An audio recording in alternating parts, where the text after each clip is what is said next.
Caleb, come and see his face!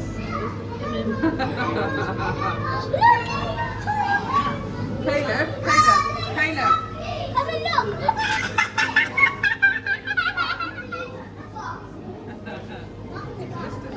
Oh look, there's one right up there.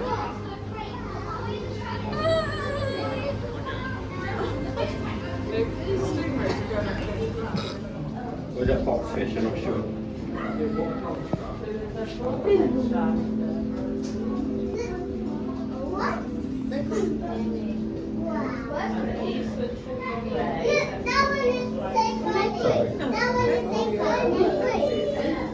They can breathe, yeah, they got gills. Look,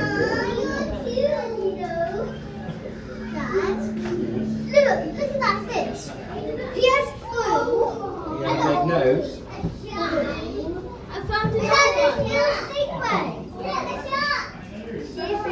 What's that thing? That's a shark. Funny little There's a papa. There's a papa. fish with a big nose. Towery car. Hello, shark. Hello, shark. That was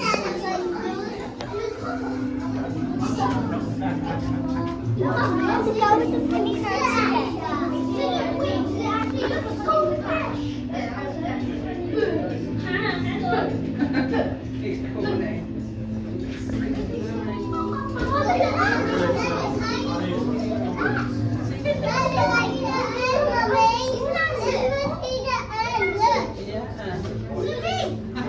I'm gonna stingray coming up. I'm gonna follow it round. I wanna follow the sharky round. Shark's right there. Wow, the big one. Big shark. Keep going round. Which way? Can you do it?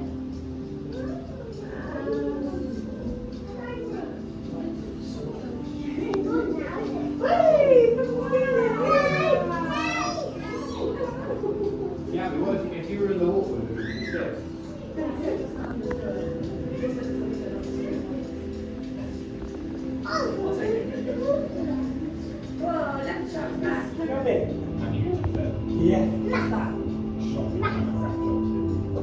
Ah!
And that's a beautiful mascara.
Actually, who has the baby? Mummy see which one it has.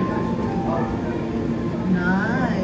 The seahorse is the only creature and the daddy has the baby. Yeah, I know that.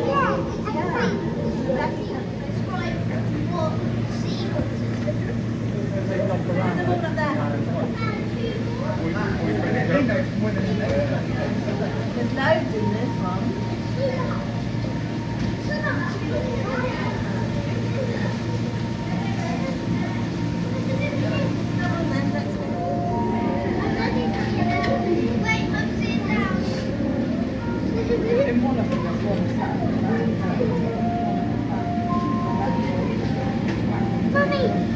He's had too many beers and he's holding on to that to keep him straight. Holding his beer, he's He's had too many beers and he's holding on to receiving things like that. Yeah, you can see it better if you hear above it.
down with it.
My name is Neil, and with me is Harriet, one of our hard-working aquarists, and she's going to be feeding our seals and potentially doing a bit of training with them. It all really depends on what they want to do. And very naturally in the summer, seals put themselves on a bit of a diet. They don't need to retain their fatty, blubbery layer to keep themselves so warm in the water, so they're not so food motivated. Also, whenever we do any training with them, we do reward them with food. However, we never hold back food. So they get the food if they want it, no matter what. So we'll see what happens. We've got a couple that are looking a bit curious, so fingers crossed they'll do some of their nice little things for us. Now these guys here are harbour seals, because they're not even the most common seal that we have in the UK. That would be the grey seal. So tying here just did on your buoy. It's a really good way of getting these guys down to this end of the pool. We'll see if Luna wants to do it as well. So grey seals are substantially larger than the harbour seals, weighing about 200 to 300 kilos, whereas these guys would only weigh about 80 to 100 kilos. Now, because of that size disparity, and because they're going to be after lots of similar types of food, they'll probably keep away from each other in the wild, so you'll either see grey seals or harbour seals. If you did want to see grey seals, you can find them in the temperate waters of the North Atlantic. So, but around the UK, there's good colonies up in Scotland, Orkney, Shetland, the Outer Hebrides, places like that. Occasionally, we do have them pop up in Poole Harbour and even Weymouth Bay, and there's good breeding colonies in the Wash in East Anglia. Now, we've got an all-female group here. We keep all of our groups now at Sea Life in single-sex colonies for the very obvious reason. We don't want any more babies.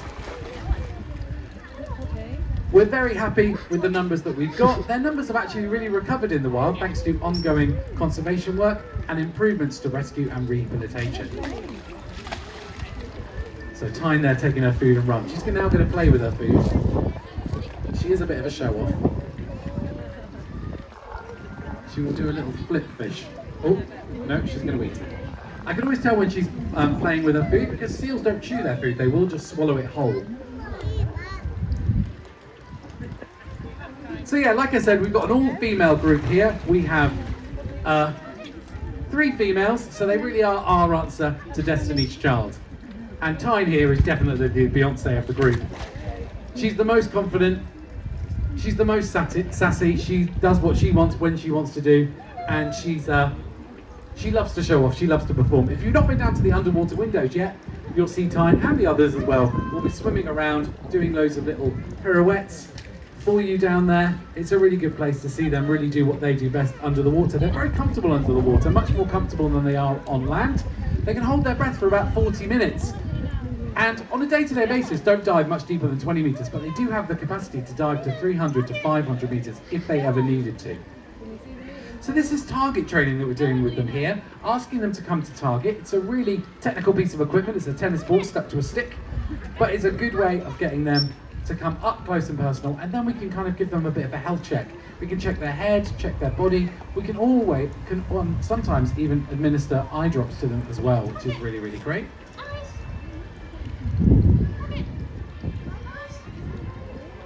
There we go, well done, Luna.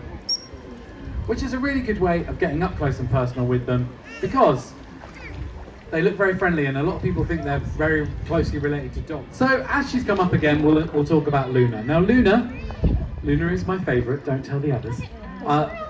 Luna is actually the only one of the 3 not born in captivity. She is a rescue seal. She was rescued off the coast of Denmark in 1994. Now they did try and release her, however she wouldn't go very far. She wasn't brave, she wouldn't venture very far. So they did a bit of investigation and they soon discovered that she had very poor eyesight. In fact, she had bilateral cataracts. Now she's had surgery for that now, however it has left her with a trademark squint. So on a day like today, even if it's a bit cloudy, she will be squinting, just limiting the amount of light that she lets in those sensitive eyes. She would wear sunglasses if she could, she would look adorable, but obviously she can't. They'd fall off in the water.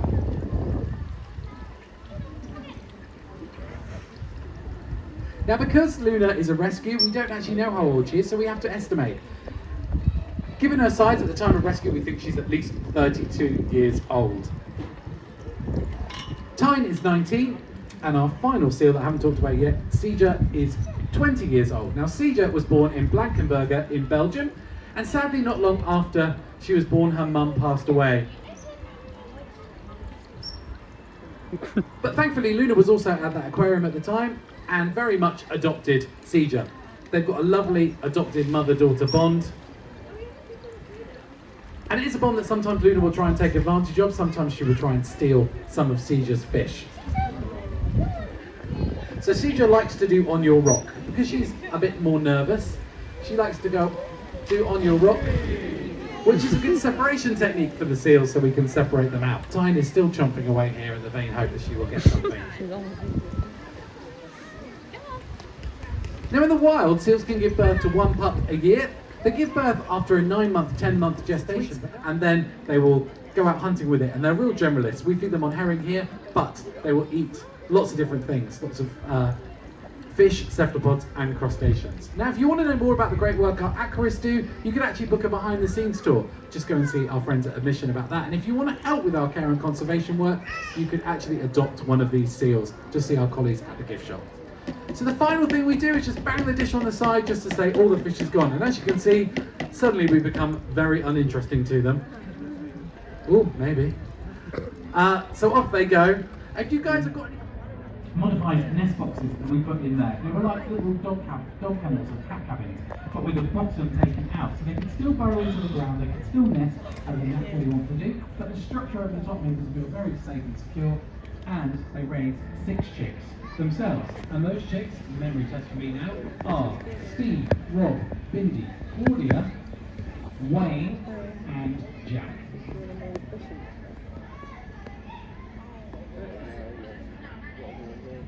Now you'll notice that we've got some crazy names for our penguins. If you see the board over here, it's a bit outdated, needs to be updated, but we've got crazy names. We name all our penguins after pop culture references, so that includes Simpsons characters, designers, country music stars, and we have to name them before we know if they're male or female. It can be very difficult to determine whether they're male or female when they're very tiny chicks. When they're a bit older, males are slightly larger and have more of a hook to their beak, but when they're babies, we don't. So we have to send away some of their feathers or their eggshells for DNA testing. And when we get the results back, that tells us whether they're male or female, and also who the daddy is. And on the whole, it is who we expected it to be.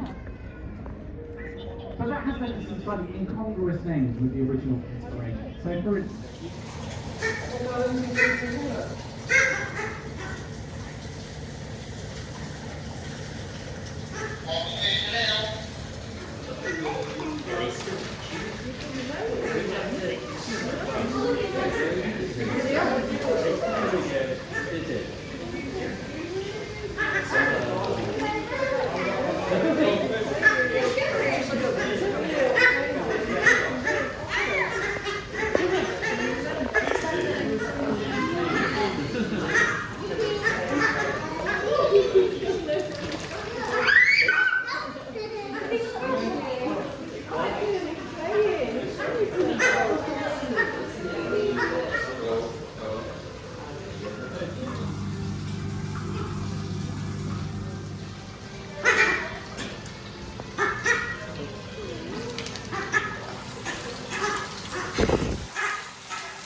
can see the other ladies right there. Don't push in front, we can wait our turn. They're just there, see? You sit just there. So impatient, Sid. Come and look, I'll show you. Right. Later, you can just sit here. You sit there and look there. Then we'll just above the water. Oh, yeah. Oh, look, Sid, we can see. Lots of them. Thank you. Aren't they beautiful? Oh, my days. That one was clean. I hope you had a video. Oh. And they're fighting over the toys. Oh, yeah. Oh, I see. Yeah.